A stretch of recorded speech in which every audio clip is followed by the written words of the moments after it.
चला आज आपण बघणार आहोत ग्रामपंचायत वन गव्हर्नमेंट पोर्टलवर नमुना क्रमांक 1 मध्ये माहिती अद्ययावत करणे याची संदर्भात पूर्ण माहिती।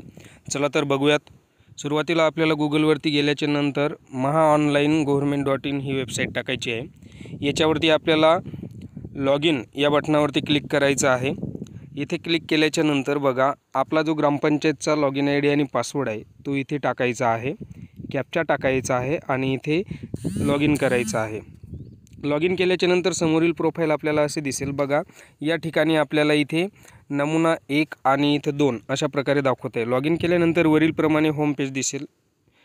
बघा नंतर आपण त्याच्यावरती क्लिक केल्याच्या नंतर डाव्या बाजूच्या यादीत दैनंदिन कामकाजमध्ये नमुना क्रमांक 1 ची माहिती अद्ययावत करायची आहे व तसेच नमुना क्रमांक सर्वप्रथम मास्टरमध्ये ग्रामपंचायत फंड व पाणी पुरवठा बँक फंड खात्याची माहिती भरायची आहे।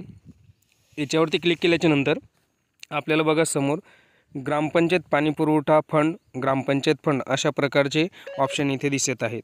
याच्यावरती ऑप्शन हे आपल्याला क्लिक करायचं आहे आणि ही माहिती साठवायची आहे। बघा बँकेची माहिती साठवलेली आहे। समोरील आपल्याला माहिती ही अद्ययावत करताना समोरील प्रोफाइल दिसेल। बघा आपण पाहत आहे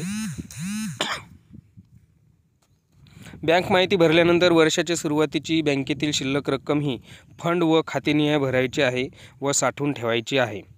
बघा इथे आपण क्लिक केल्याच्या नंतर बँक माहिती व शिल्लक रक्कम माहिती भरल्यानंतरच अंदाजपत्रक माहिती वार्षिक कामकाजमध्ये भरण्यास उपलब्ध होईल। अंदाजपत्रकामध्ये माहिती 2022-23 आर्थिक वर्षाची भरायची आहे। खाते गट फंड नावानुसार अंदाजपत्रकातील माहिती आपल्याला या ठिकाणी भरायची आहे।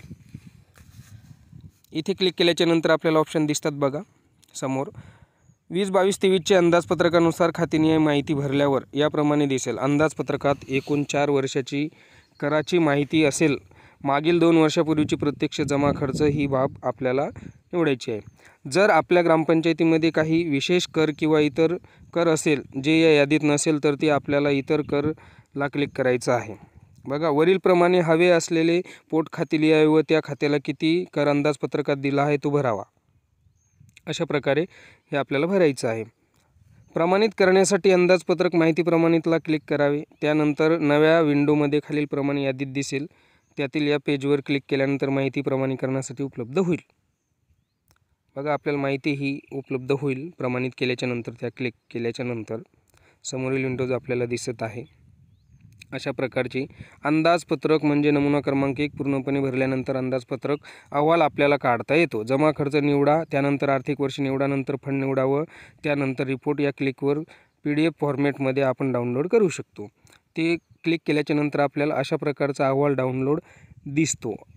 या पद्धतीने आपला नमुना क्रमांक अर्थात अंदाजपत्रक अहवाल बघू शकतो व डाउनलोड करू शकतो। धन्यवाद मित्रांनो। अशा प्रकारे संपूर्ण माहिती आपल्याला समजली असेल आणि नवीन माहिती पाहण्यासाठी आमच्या चॅनलला सबस्क्राइब करा। धन्यवाद।